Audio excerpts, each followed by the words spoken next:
If you've been on the job hunt and now you are finding yourself feeling like your actions are irrelevant and you're lacking motivation, it's likely because you are not in alignment. And what I mean by that is that you're feeling disconnected from the core reasons why you set out to take these kinds of actions in the first place, right?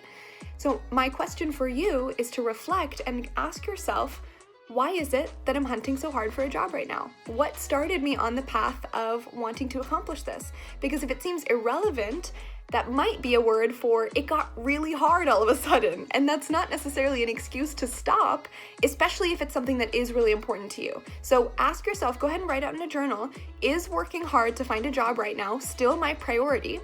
And if so, why is it important that I succeed in doing so? This clarity is going to help you connect with the reasons why this is important that will motivate you to keep going until you succeed.